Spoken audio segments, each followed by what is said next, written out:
Bueno, bienvenidos en esta noche a todos los que ya están en el grupito. Esta noche va a estar esto, muchos textos, estudio bíblico, texto por texto, ¿ok? Bien aburrido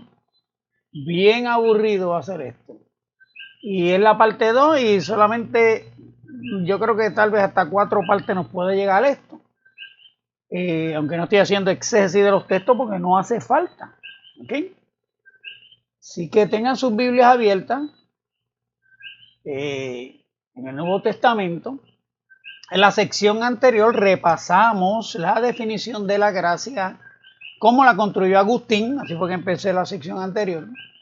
Y luego vimos los textos en donde aparece la gracia en el Viejo Testamento. Vimos que no hay texto en el Viejo Testamento que utilice o describa la gracia como algo irresistible y por lo tanto impuesto. Vamos a ver en el Nuevo Testamento cómo el hermano Casiodoro nos tradujo la gracia, habiendo sido un calvinista de la época de Calvino.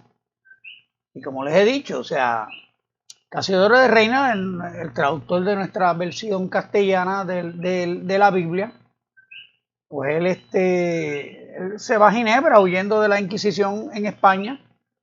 Y él, pues, reformado totalmente, es un calvinista rabioso, militante, proselitista, y está metido en todo el empuje, la marea de la reforma. Y claro, la versión y la traducción que hizo es un trabajo excelente, o sea, nadie tiene duda de que una de las mejores traducciones en todos los idiomas es la versión Reina Valera, supera a King James por mucho, por mucho. Y él siendo calvinista, pues pudo haber traducido la gracia en este caso que acomodara a la gracia irresistible. Él estuvo leyendo una confesión que él escribió para la iglesia de habla hispana ya en Suiza y después en Londres, donde él pastoreó a muchos españoles que venían huyendo de la Inquisición. Y él hace una confesión y es bien calvinista, jajatabla, ¿sabes? ¿Okay? Pues vamos a ver cómo él traduce la gracia en el Nuevo Testamento, a ver si es verdad que esa gracia irresistible o esa gracia eficaz, como nos las definen, ¿verdad? Los 5 puntos del calvinismo y los reformados y la teología de Berkhoff, etc. A ver si hay un texto que podamos decir, pues mira, sí, la sacaron de este texto de la Biblia, ¿ok? Así que tengan sus Biblias abiertas. Vamos a ver cómo en el Nuevo Testamento se nos presenta la gracia, a ver si concuerda con la gracia calvinista. En el Nuevo Testamento tenemos 5 palabras que se traducen gracia.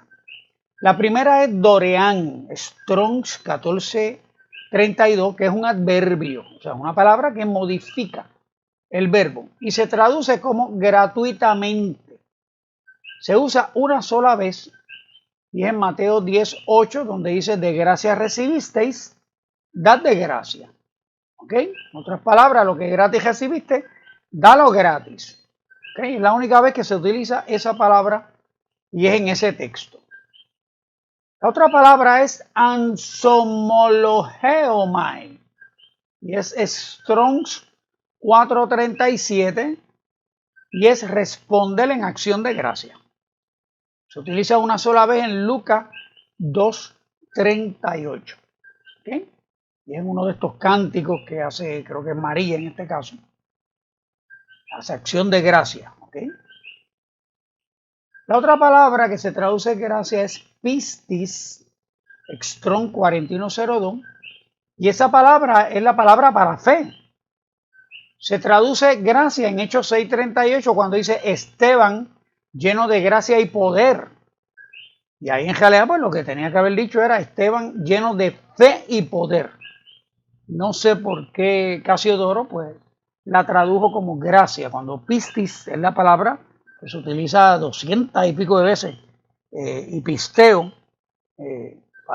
para creer en el Nuevo Testamento. La otra palabra que se va a traducir gracia es eujaristeo y euragistis. Son Strongs 2168 y 2269, respectivamente. ¿Okay? Y se usan para lenguaje de gratitud y expresiones de gratitud. Se va a traducir en dar gracia y acciones de gracia 54 veces. ¿Ok? Y es para acciones de gracias. Dio gracias, gracias por esto. ¿Ok? Cuando uno está en una expresión de agradecimiento. ¿Ok?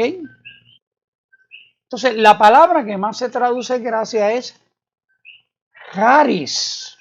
En el griego es la letra esa X, ¿verdad? En el griego. Y es como una raris. O haris. Es el sonido más parecido en castellano. Pero es como un ra. De ahí es Cristo. La primera letra de Cristo, que es Cristo. ¿Ve? Pero no tenemos un sonido equivalente en castellano y lo más cercano es haris. Pero de ahí viene la palabra carisma, ¿okay? De caris. Y se deriva de Jairo, que es alegre, contento, feliz. ¿Okay? Y ese es Strong 5485 y aparece 158 veces en el Nuevo Testamento. ¿Okay? 3 veces se va a traducir mérito en Lucas 6, 32 al 34.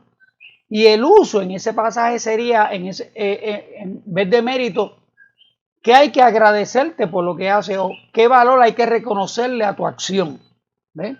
Por eso Casiodoro la tradujo como mérito.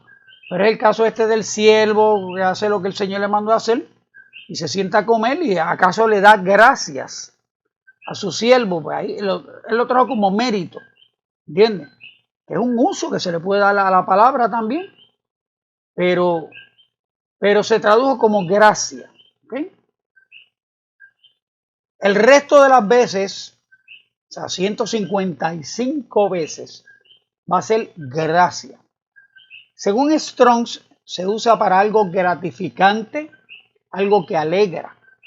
Espiritualmente se refiere a la influencia divina en el corazón y su reflejo en la vida. Otros usos de esa palabra charis es merecer, que eso no concuerda con el calvinismo que dice que ¿verdad? Y con la definición en castellano, que es inmerecido. Pero sí, se va a utilizar como merece en algunas ocasiones. Aprobación, aprobar, congraciarte, donativo, favor, gozo, gracia, gratitud y mérito. O sea, merecer y mérito pueden ser usos de esa palabra charis. ¿Okay? En español, la definición en el uso religioso o teológico del término es la gracia de Dios. Es el don de Dios que eleva a lo sobrenatural a la criatura racional, haciéndola hija suya y partícipe de su vida. La gracia de Dios no se refiere única y exclusivamente al perdón de Dios, sino también a la salvación del hombre, enseñando al hombre a rechazar los deseos mundanos y a los actos impuros. La gracia de Dios es una virtud por la cual Dios puede dar algo sin nada a cambio, ya que para alcanzar la misma el hombre nada puede hacer, ¿ok? La gracia de Dios llega por medio de la fe y la aceptación del sacrificio que Jesús hizo por la humanidad. Eso en términos general, en el consenso cristiano, cómo se utiliza la palabra gracia, ¿ok? Ese es el don de Dios, el regalo de Dios que eleva a lo sobrenatural a la criatura racional, ¿verdad? Y la hace partícipe de la vida. No se refiere únicamente al perdón, sino también a la salvación en totalidad, ¿verdad? Es fundamental para alcanzar la salvación, dice este párrafo, y es una virtud por la cual Dios puede dar algo sin nada a cambio, ¿verdad? Ese es el término que más entendemos cuando hablamos de la gracia en términos bíblicos, es inmerecida. Ustedes me han oído en varios de los episodios, yo he dicho que la definición básica de gracia es que es inmerecida. Dios no estaba obligado a salvar al hombre. Voluntariamente, por su amor, decide salvarlo. Y a eso le llamamos la gracia de Dios. Es el favor de Dios o el don inmerecido de Dios. Y ese es el concepto que más nos dice. Aquí dice: la gracia de Dios llega por medio de la fe y la aceptación del sacrificio que Jesús hizo por la humanidad. O sea, que hay que aceptarla. Es el consenso dentro de la mayoría de las denominaciones. Pero en el calvinismo en particular no hay que aceptarla. Dios te la impone, como vimos en la sección pasada, repasando a Agustín. ¿Okay? En las definiciones de la RAE, pues hay varias, pero voy a utilizar las que se relacionan con el efecto o relación de Dios con el hombre. ¿Okay? Y la primera va a decir don o favor que se hace sin merecimiento particular, concesión gratuita. O sea, en castellano, cuando hablamos de gracia, una de las ideas que nos llega es que es inmerecido. ¿Ok? Es algo gratuito. Afabilidad y buen modo en el trato con las personas, ¿verdad? Eso se le va a decir gracia. Benevolencia y amistad de alguien. En el cristianismo, favor sobrenatural y gratuito que Dios concede al hombre para ponerlo en el camino de la salvación. ¿Ves? Es el cristianismo, porque Dios hace que la palabra llegue, expone a Jesucristo, envió a Jesucristo, manda a predicar para que el evangelio llegue y la gente tenga la oportunidad de aceptarlo. En el caso del calvinismo, pues no, Dios regenera primero a la criatura y entonces le da la capacidad de aceptarlo. ¿Okay? Otro término es auxilio de carácter ocasional dado por Dios a la criatura.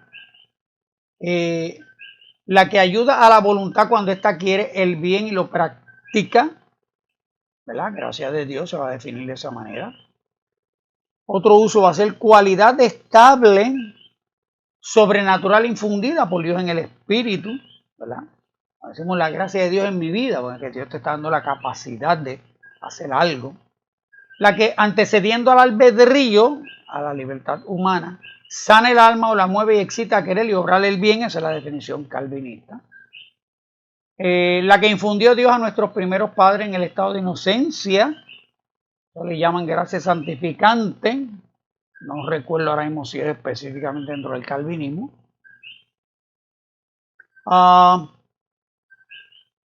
Manifestar el agradecimiento por el beneficio recibido, eso es dar gracias. Gratuitamente, sin premio ni interés alguno, ¿verdad? Y volvemos otra vez a ver la parte inmerecida. Y se lo acepto a Dios. ¿Okay? Eso es las definiciones relacionadas al aspecto religioso de la palabra gracia en el diccionario de la Real Academia Española. En los 5 puntos del calvinismo, si usted ha estudiado los 5 puntos del calvinismo, que los vamos a tocar uno por uno más adelante,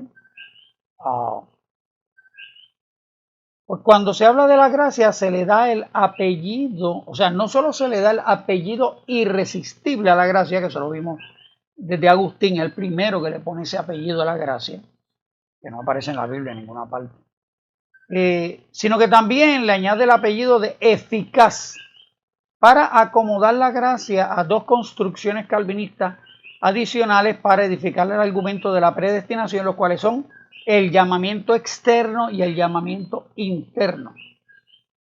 Son términos que no voy a discutir, pues eso sería entrar a debatir en el terreno de ellos y con sus definiciones, las cuales no surgen de la Biblia, sino de elucubraciones calvinistas. ¿Okay? A los calvinistas van creando una serie de términos, o términos bíblicos le añaden apellidos, como yo digo, añaden una descripción para que pueda encajar en la definición construida en el sistema teológico llamado calvinismo. ¿Okay? O sea, para los calvinistas y todo el que cree, acepta y necesita el calvinismo, pues el calvinismo es una doctrina bíblica, como la Trinidad. Y yo les di el ejemplo cómo la Trinidad se construye desde la Biblia. Pero la mayoría de los postulados calvinistas no surgen de la Biblia. Y eso se lo demostré definiendo la presciencia, predestinación la soberanía, libertad, todas estas cosas, ¿no? Pues aquí estamos en la gracia. Pues entonces, los seguidores de Calvino, especialmente en el concilio de Dort, es que le dan forma a los 5 puntos del calvinismo, contestando los cuestionamientos que hizo Arminio en ese concilio. O sea, Arminio venía cuestionándose una serie de cosas del calvinismo, y Arminio es calvinista, o sea, no se equivoquen. Los calvinistas nos han querido endoctrinar con que esta discusión de la predestinación, de la elección de Dios, del decreto de Dios, esto es una riña entre arminianos y calvinistas. No se crea eso. No se crea eso. Arminio era un calvinista que estaba cuestionando una serie de puntos del calvinismo. Pero era calvinista, estaba en el mismo campo calvinista. ¿Okay? Estaba en la misma dimensión. Porque él creía y partía de la misma predestinación calvinista. O sea, que Dios predestinó a una gente para salvarse. Entonces, cuando en estas discusiones teológicas, dentro de los mismos calvinistas, dentro de sus mismas facciones, pues ellos crean una serie de términos. Infralapsarianismo, supralapsarianismo, superlapsarianismo. Entonces, gracia, aquí es llamamiento eficaz, llamamiento externo.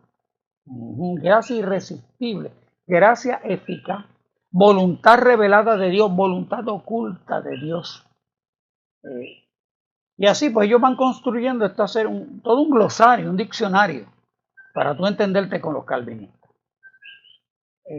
Y si tú desconoces esos términos, es porque tú eres un ignorante teológico, no has estudiado teología, no has estudiado la Biblia, contigo no hay que discutir. Tú eres un ignorante si tú desconoces todos esos términos.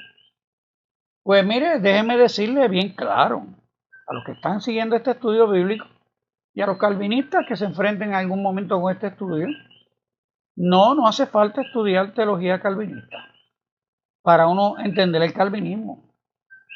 Sencillamente yo tengo que coger cada propuesta calvinista y buscarla en la Biblia, a ver si la Biblia me la sustenta, me la prueba, me la valida. Y eso es lo que hemos venido haciendo. Y ahora estamos en la gracia. Ahorita yo recordando que tal vez ha ocurrido en otros avivamientos a través de la historia, pero en la catacumba hubo un momento donde el 80% éramos todos estudiantes universitarios, estudiando todas las materias, desde estudios generales hasta la especialidad de cada uno. Y todos estudiábamos la Biblia de tapa a tapa, porque en la catacumba se leía la Biblia de tapa a tapa. Y no una vez. La gente llegaba a Apocalipsis y volvían a Génesis. Ya estaban todo el año así. O sea, que en 5 o 6 años, yo diría que el 80% de los miembros de la catacumba éramos universitarios, estudiosos, gente intelectual. No éramos ningunos ignorantes de la calle. No éramos unos hippies, como me dijo un compañero el otro día. Yo era un hippie. ¿Entiendes? Y se cree que yo me quedé siendo hippie toda la vida. Y no saben que Dios me sanó el cerebro y me enseñó a leer la Biblia. Y yo leí la Biblia muchas veces. Y el Nuevo Testamento no recuerdo cuántas veces lo leí. Y recuerdo, volviendo al tema de la catacumba, que en esa época de los 70 éramos todos, casi el 80% yo te diría, éramos universitarios. Y se discutía la Biblia a capa y espada, porque todo el mundo leía. Nadie podía venir a meter el gato por liebre. Nadie podía venir con invento porque todo el mundo estudiaba la Biblia. Y yo recuerdo que nunca hubo un brote calvinista o una división calvinista en la catacumba, y hubieron divisiones.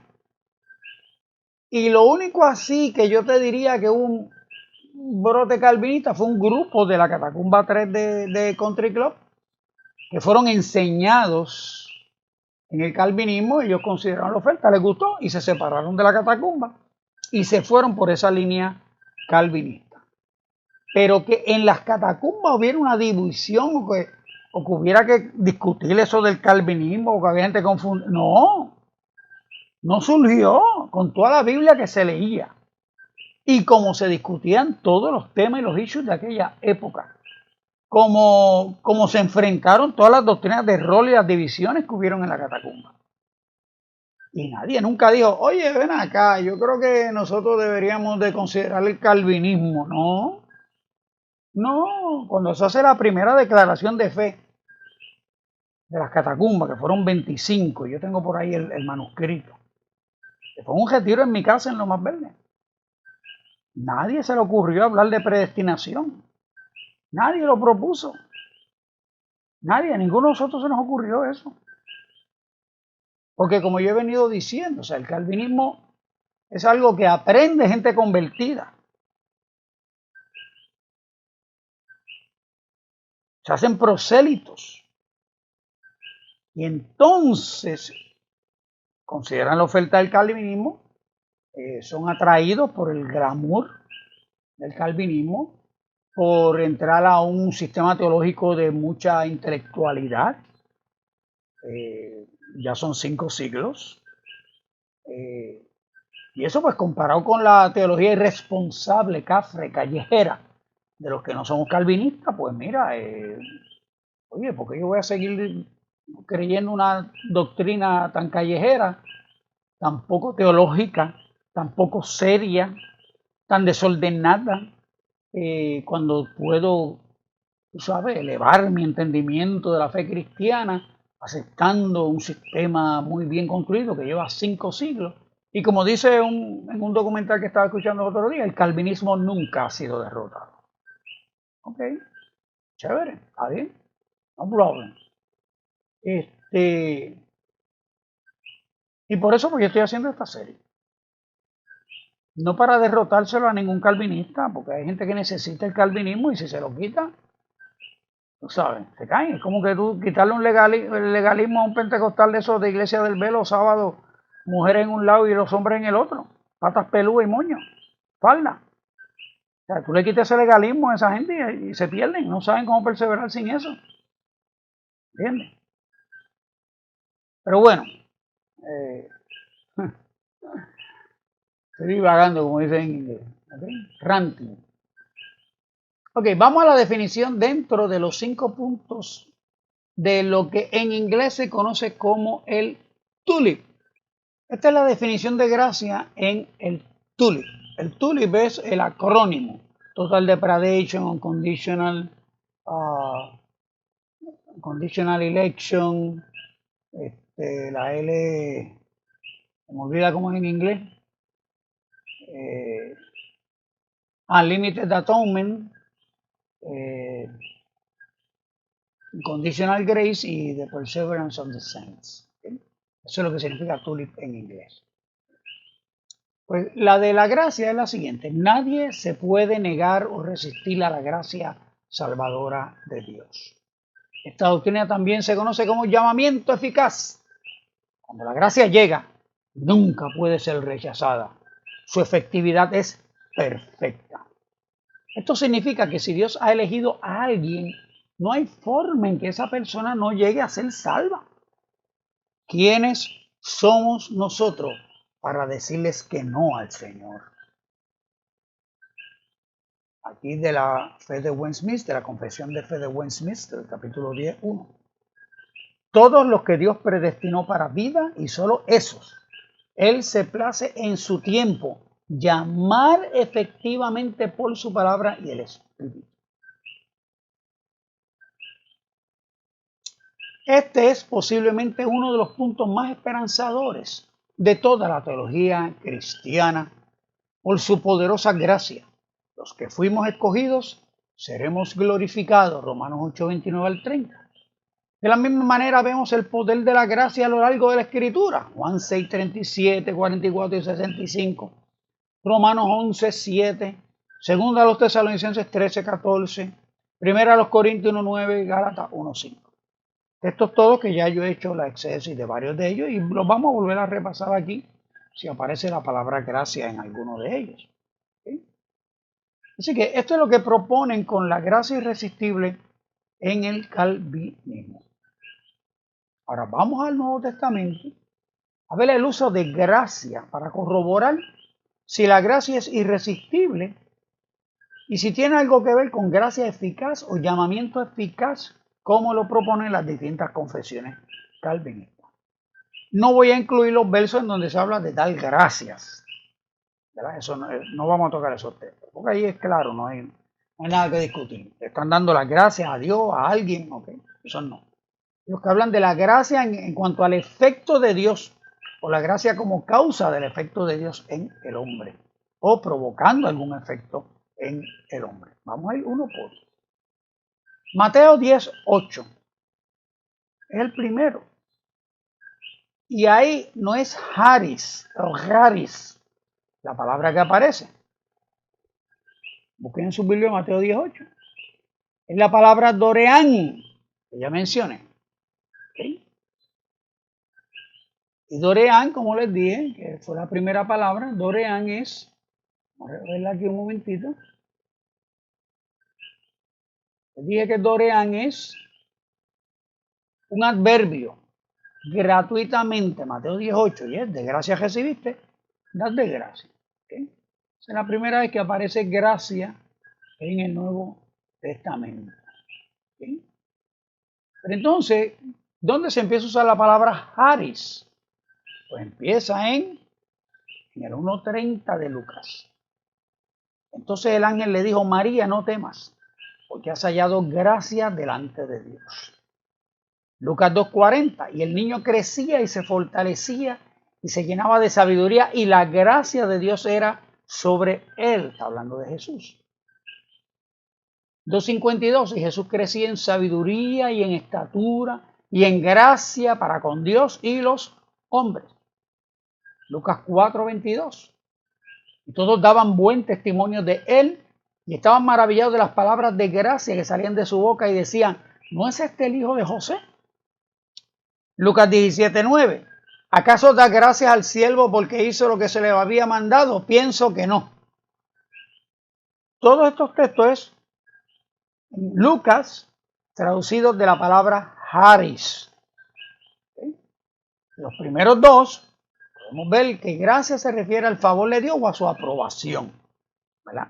María, no temas porque has hallado gracia delante de Dios. O sea, María fue favorecida, fue escogida por Dios para traer a Jesús en su vientre, para Dios encarnarse en ella. Y el niño crecía y se fortalecía y se llenaba de sabiduría y la gracia de Dios era sobre él. O sea, Dios estaba operando en Jesús, ¿verdad? En el tercero podemos ver que se refiere al reconocimiento de parte de Dios y de los hombres de lo que había en Jesús. ¿Okay? Jesús crecía en sabiduría y en estatura, en gracia para con Dios y los hombres. O sea, tanto Dios estaba poniendo su gracia, aumentando su efecto en Jesús, y los hombres lo estaban reconociendo. ¿Okay? En el cuarto es el efecto de sus palabras en los oyentes. ¿Entiendes? Y estaban maravillados de las palabras de gracia que salían de su boca. O sea, las palabras de Jesús estaban causando un efecto en la gente. Llamaban la atención.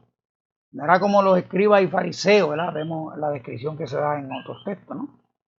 Pero aquí es palabras de gracia que salían de su boca. Las palabras están teniendo un efecto. Podríamos decir que hay gracia casi es virtud. ¿Okay? En el quinto, se refiere al reconocimiento que le debiera dar el amo al siervo por su servicio. Por lo tanto, si la gracia es irresistible y se manifiesta por ocurrir un llamado eficaz interno del Espíritu Santo, como le piden los calvinistas, pues mire, de Lucas no sale. O sea, de ninguno de esos 5 textos, si observa cuidadosamente, de ninguno usted puede decir, ah, mira, ahí se ve bien claro que la gracia es irresistible. No, porque no se contempla en ningunos pasajes si el hombre la está aceptando o pudo haberla rechazado o si surgió de adentro de él, cuál es el mecanismo, no. De Lucas no sale. Vamos a ver los textos de Juan. Juan 1:14.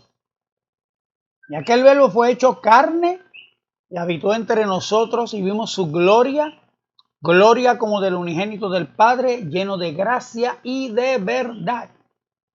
¿Okay? Juan 1:16, ahí mismito, al ladito. Porque de su plenitud tomamos todos y gracia sobre gracia. Y entonces ahora viene Juan 1:17, un cogidito ahí. ¿Sí?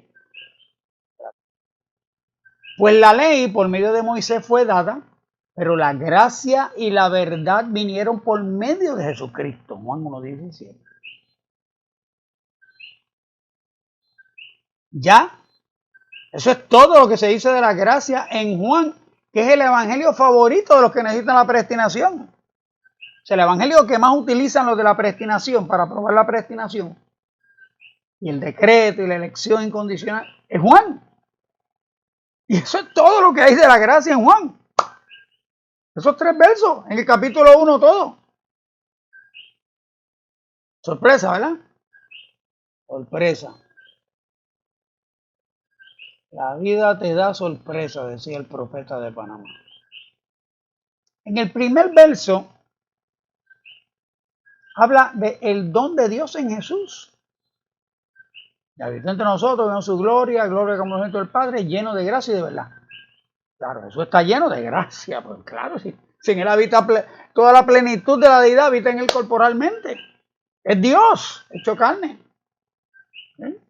En el segundo dice que de todo eso que hay en Jesús, tomamos todos. Y si traducimos gracia como favor, en este caso, o don inmerecido, pues tomamos favor sobre favor y don sobre don. O sea, cuando tú aceptas a Jesús, lo recibes, crees en su nombre, como dice ahí mismo en el capítulo 1, verso 12, pues tú te das cuenta que lo que está diciendo es que de Jesús vamos a seguir tomando gracia sobre gracia, favor sobre favor de Dios, o don sobre más dones de Dios. Todo se va a ir añadiendo, va a ir aumentando en nosotros. En el tercero vemos el preámbulo de lo que Pablo va a desarrollar en Romanos, contrastando la ley con la gracia, explicando cómo lo que la ley no podía hacer con el hombre, Dios por su gracia justifica al que cree y cree en Jesús. Eso es lo que dice el tercero. La ley por medio de Moisés fue dada, que no salva.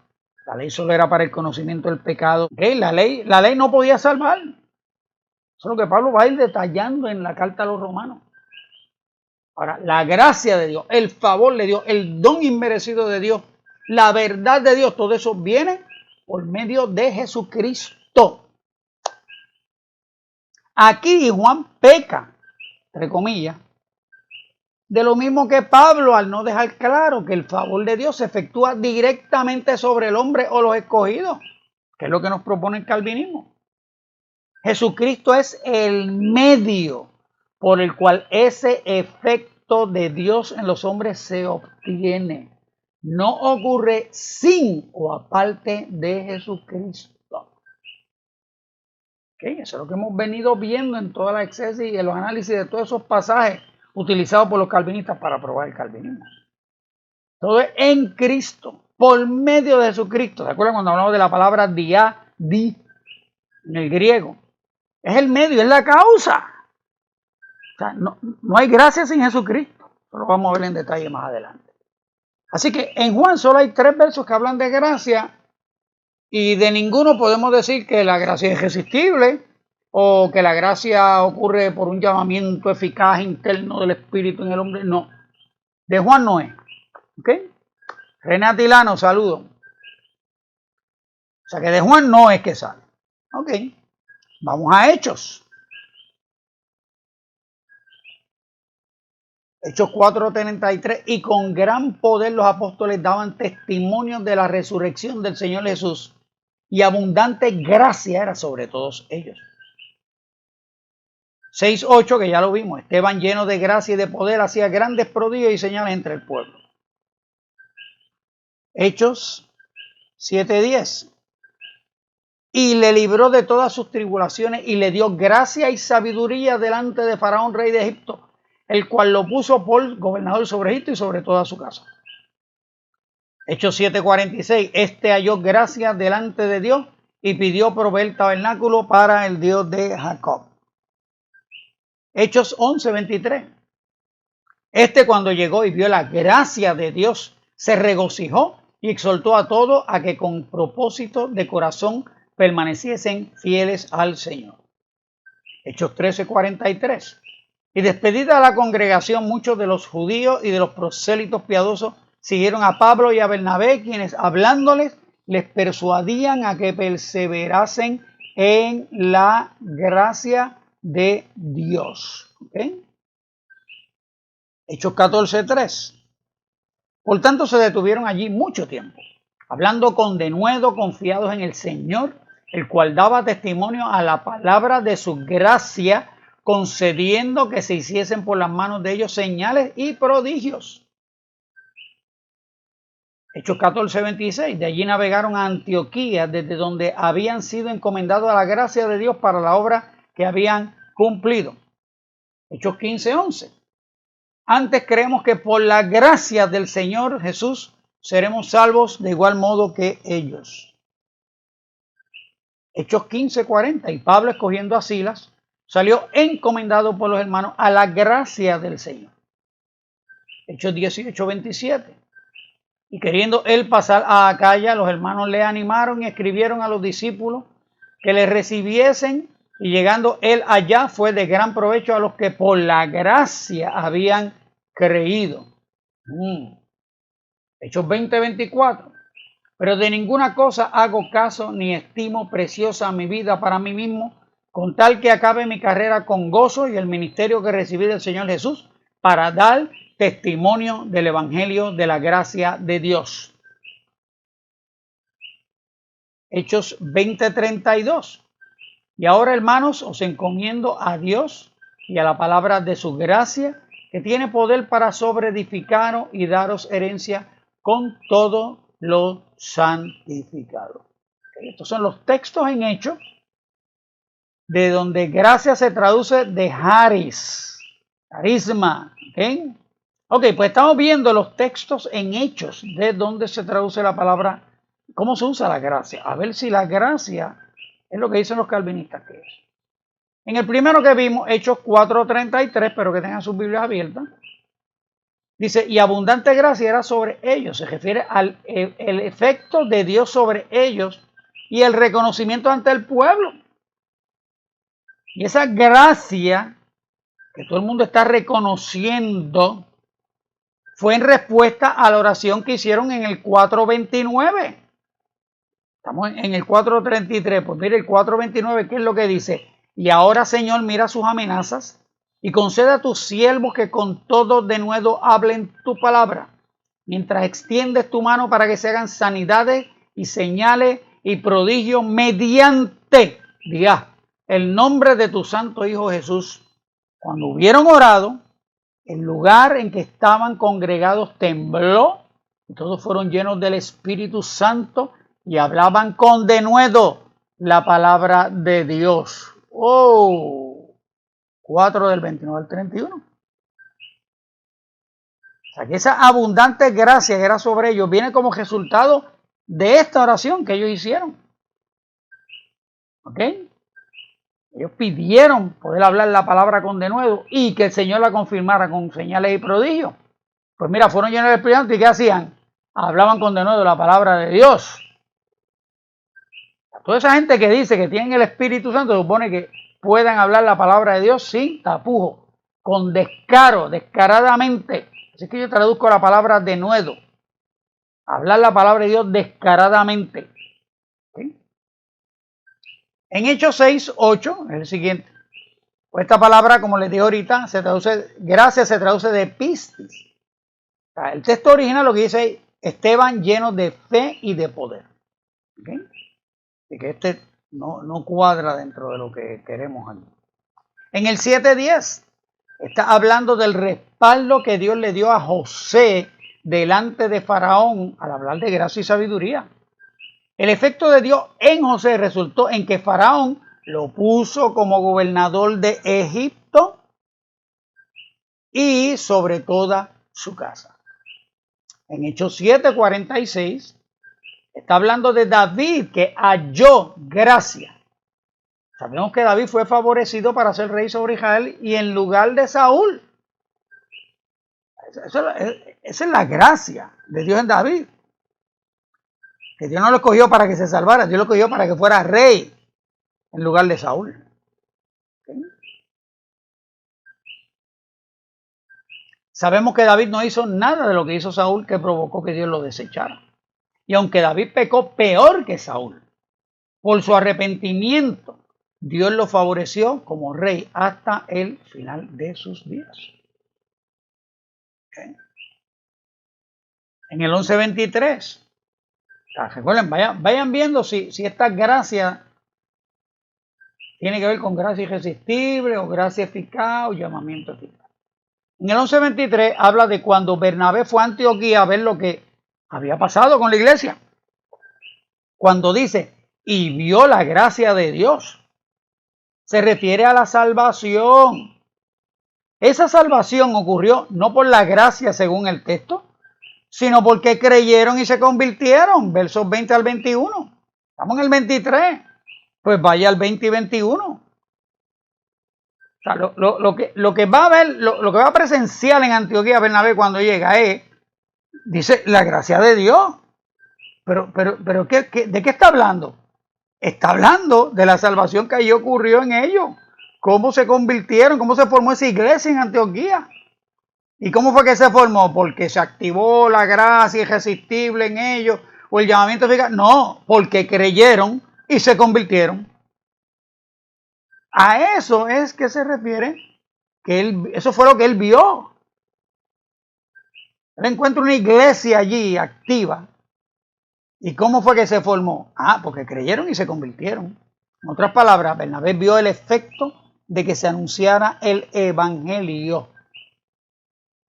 Creyeran y se convirtieran. Ese fue el efecto, que creyeran y se convirtieran. En Hechos 13:43 dice, les persuadían a que perseverasen en la gracia de Dios. ¿Okay? Que siguieran firmes en el perdón de pecado anunciado por medio de Jesucristo en el verso 38. ¿Okay? Ahí el capítulo no está hablando de que la gracia se activó en ellos y se formó la iglesia. No. Es que ellos se les anunció el perdón de pecado en Cristo, a través de Cristo. Y entonces ellos creyeron y ahora le están diciendo, los persuadieron a que perseveraran en la gracia de Dios. ¿Ves? Porque la gracia de Dios es como se describe ese evento de que se les anunciara el evangelio, ellos tenían la oportunidad de decidirse por el evangelio y convertirse al evangelio. Es curioso que los persuadieran a perseverar en una gracia irresistible y en un llamamiento eficaz interno que Dios hace a sus elegidos para hacer efectiva la gracia. O sea, hello.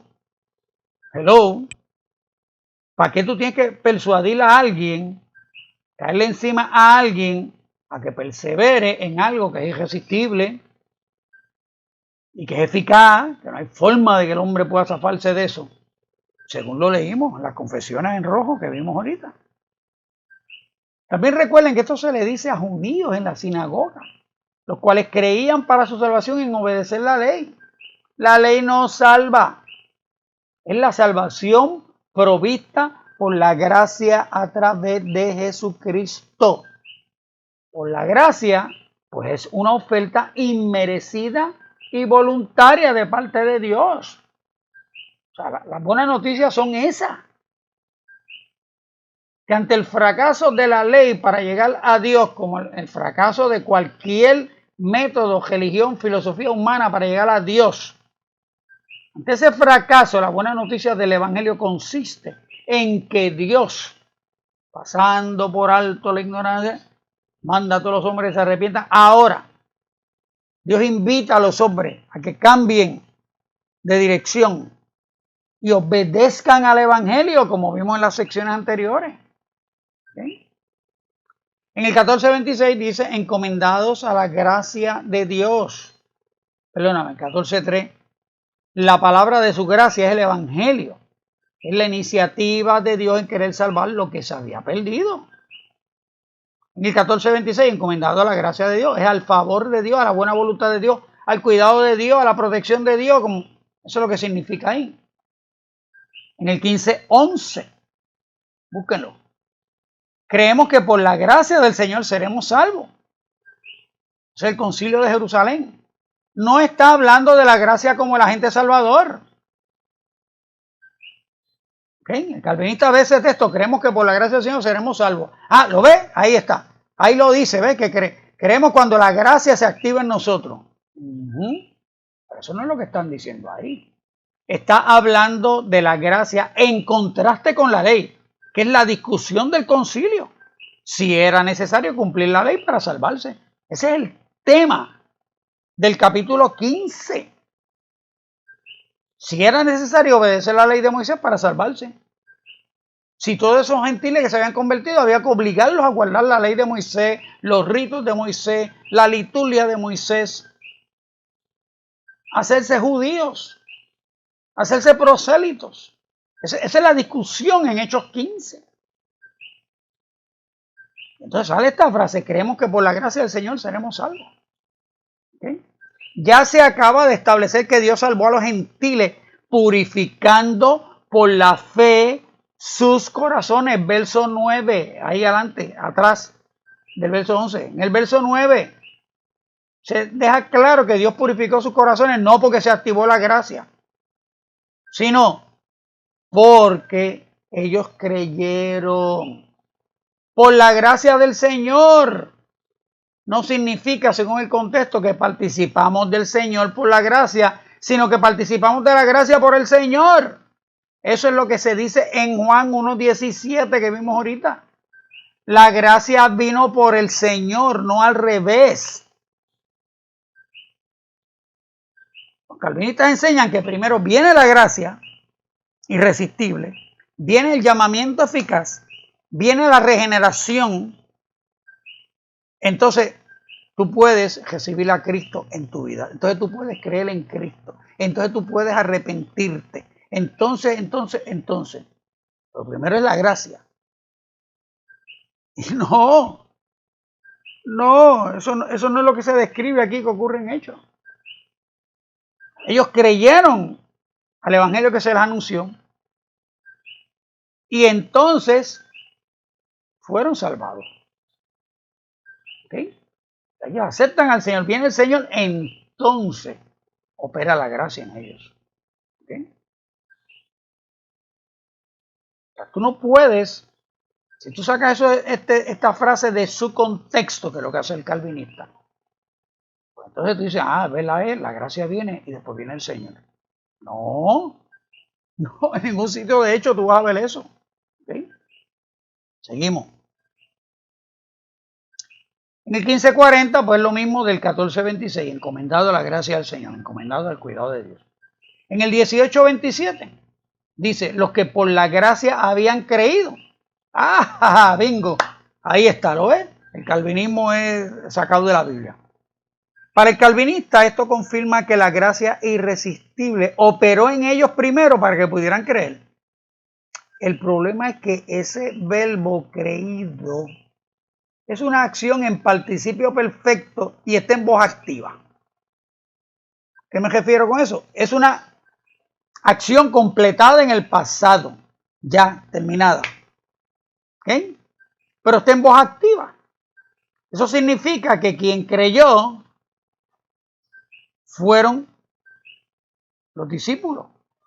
Ellos creyeron por ellos mismos. No hay nada en el texto que sugiera que la gracia los hizo creer.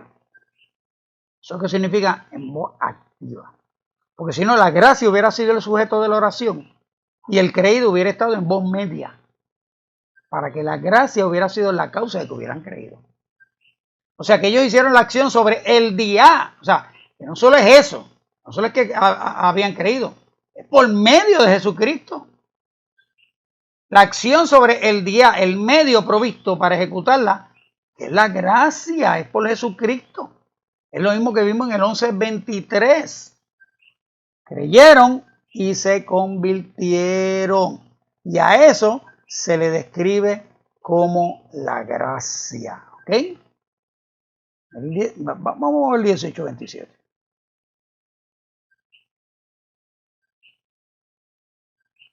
Y queriendo él pasar a Acaya, Los hermanos le animaron y escribieron a los discípulos que le recibiesen. Y llegado él allá, fue de gran provecho a los que por la gracia habían creído. ¿Cómo creyeron? Porque se activó la gracia. No. A ellos se les predicó el evangelio, se les anunció el evangelio, las buenas noticias, a ellos les gustó, la aceptaron, lo creyeron. ¿Ok? ¿En qué consiste la gracia? La gracia consiste sencillamente en que ellos aceptaron, recibieron una vez anunciado el evangelio. Y como está la oración en griego, como le expliqué, ellos creen. ¿Okay? La gracia no es la causa de que creyeran. ¿Okay? Y la gracia viene del Señor. Es la gracia del Señor. ¿Okay? 20:24. El evangelio de la gracia de Dios. ¿Cuál es el evangelio de la gracia de Dios? Que la ley por medio de Moisés fue dada, pero la gracia y la verdad vinieron por medio de Jesucristo, Juan 1:17. Esa es la gracia de Dios. Es como único se ha descrito hasta ahora. ¿Qué le pidió al concilio a los apóstoles? Que dejaran de anunciar que la gracia salva. No. Y llamándolos les intimaron que en ninguna manera hablasen ni enseñasen en el nombre de Jesús. Hechos 4:18. Y en el capítulo 5 vuelve y se repite lo mismo. Los fariseos nunca le prohibieron a los apóstoles que dejaran de hablar de la gracia o del evangelio de la gracia. ¿Qué fue lo que le prohibieron? Dejen de estar haciendo cosas en el nombre de Jesús. Punto.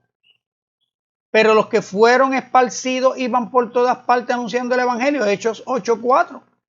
¿Cuál era ese evangelio? Entonces Felipe, descendiendo a la ciudad de Samaria, les predicaba a Cristo. No predicaba la gracia. Eso está en Hechos 8:5. Inmediatamente después del 4. Pero cuando creyeron a Felipe, que anunciaba el evangelio del reino de Dios y el nombre de Jesucristo, se bautizaban hombres y mujeres. 8:12. Dios envió mensaje a los hijos de Israel anunciando el evangelio de la paz por medio de Jesucristo. Este es Señor de todos. Hechos 10:36. Pero había entre ellos unos varones de Chipre y de Cirene, los cuales cuando entraron en Antioquía hablaron también a los griegos anunciando el evangelio, las buenas noticias del Señor Jesús. Hechos 11:20. ¿Ok? O sea, ¿cuál es el evangelio de la gracia de Dios? Pues mira, desde el principio de Hechos. ¿Entiendes? O sea, el evangelio que se está predicando desde el principio de los Hechos no tiene que ver nada con la gracia, es Jesús. ¿Okay? El evangelio es sobre una persona, no es sobre una cualidad de Dios o una sustancia que Dios reparte a sus elegidos. Y la mano del Señor estaba con ellos y gran número creyó y se convirtió al Señor. Hechos 11:21. No se convirtieron a una condición o a una idea llamada gracia. Se convirtieron al Señor. Y nosotros también os anunciamos el evangelio de aquella promesa hecha a nuestros padres. Hechos 13:32. Las buenas noticias, o sea, evangelio significa buenas noticias.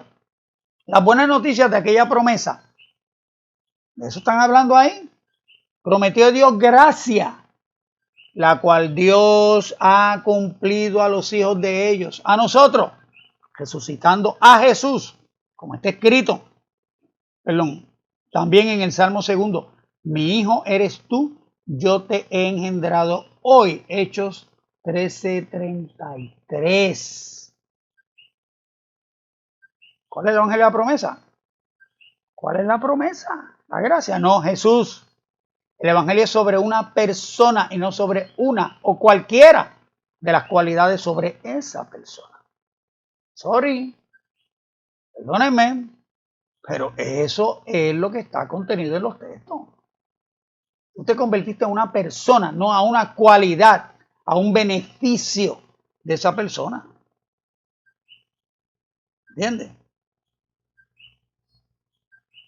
O sea, si apretamos un poquito, o sea, tú no te convertiste a la salvación, no te convertiste para salvarte. Pero ¿a quién tú te convertiste? A una persona, porque sin esa persona, a los que le recibieron, dice Juan 1:12, a los que creen en su nombre, o sea, tienen que recibir la persona, no el mensaje, es la persona. Porque el mensaje es la persona, es sobre una persona. Los hechos tú ves predicaron a Cristo todo el tiempo, y no estoy usando todos los textos donde se habla de evangelio, de buenas noticias. ¿Okay? Estoy hablando de los textos de la gracia, pero estoy definiendo cuál es ese evangelio de la gracia. ¿Qué fue? Pues, ¿dónde predicaron la gracia en hechos? Pues, yo no la veo en ningún lado. ¿Okay? El evangelio es sobre una persona, como yo les dije anteriormente. En la ley se obedecía un mandamiento. En la gracia se obedece a una persona. Esa es la diferencia entre ley y gracia. No es que no hay mandamiento, no es que no hay obediencia en la gracia, como mucha gente malinterpreta. ¿Okay? No. Así que cuando yo hablo de la diferencia entre ley y gracia, no es que había obediencia en la ley y ahora no hay que obedecer. No, allí se obedecía un mandamiento. En la gracia obedecemos a una persona. Los que son dirigidos por el Espíritu de Dios, esos son los hijos de Dios. Por último, el 20:32, la palabra de su gracia. Vamos a ver el 20:32.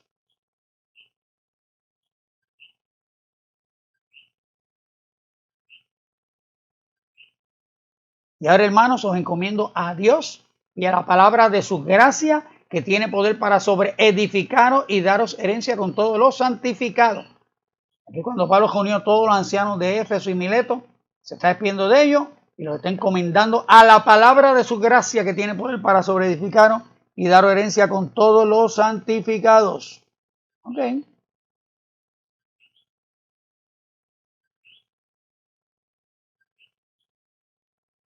Ahí la palabra de su gracia. Ahí no dice que la gracia salva. La palabra de su gracia tiene poder para sobreedificaros y daros herencia. Ahora, ¿cuándo se salvaron? Cuando recibieron el testimonio del evangelio de la gracia de Dios en el verso 24. Estamos en el verso 32. Y en el verso 24 Pablo le habla cuando el testimonio de la buena noticia de la gracia de Dios en el verso 24. ¿Y cuál es ese testimonio? En adición a lo ya discutido en el 20:24, vemos en el 21, en verso 21, testificando a judíos y a gentiles acerca del arrepentimiento para con Dios y de la fe en nuestro Señor Jesucristo. 20:21. Eso fue lo que predicaron antes del 20:32. El arrepentimiento para con Dios y la fe en nuestro Señor Jesucristo. ¿Okay? La buena noticia es que Dios envió a Jesucristo para que por la fe en Él y en su nombre reciban perdón de pecados. ¿Okay? Esa es la palabra de su gracia, que tiene el poder para sobreedificar y dar herencia. Pues la palabra es que Cristo perdona pecados y por medio de Cristo vas a recibir la adopción. ¿Okay? Vas a ser glorificado, vas a resucitar. ¿Okay? De este dan testimonio, de una persona, no de una cualidad. De este dan testimonio todos los profetas, que todos los que en él creyeren recibirán perdón de pecado por su nombre. Hechos 10:43.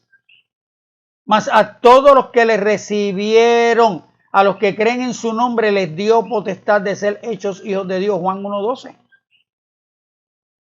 Así que resumiendo, en 12 versos en Hechos de los Apóstoles, en que se menciona Charis, la palabra Charis, se habla de el favor de Dios, el efecto de Dios y la salvación en Cristo. ¿En cuántos de esos 12 versos se habla de gracia irresistible y llamamiento eficaz o gracia eficaz? 0, ninguno. ¿En cuántos textos aparece el nombre relacionado con salvación, testimonio y evangelismo? En Hechos. 33, ¿ok?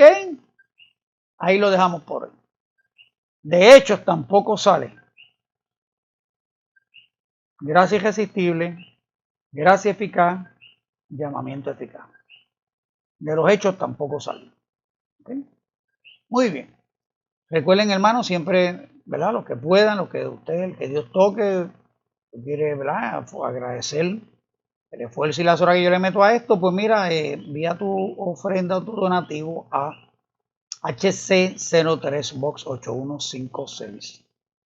Canóvanas, Puerto Rico 00729. Pero si quieres ir directo a la cuenta de PayPal, pues es Pedro Raya Hipólito con H, @hotmail.com. Toda ayuda es bienvenida, me motiva, me ayuda, me alivia mis problemas aquí. Y pues, y ustedes pues participan de esa gracia, como dicen en 2 Corintios, ¿okay? de dar. Así que gracias por permitirme enseñarles desde la comodidad de mi casa hasta la comodidad de sus hogares.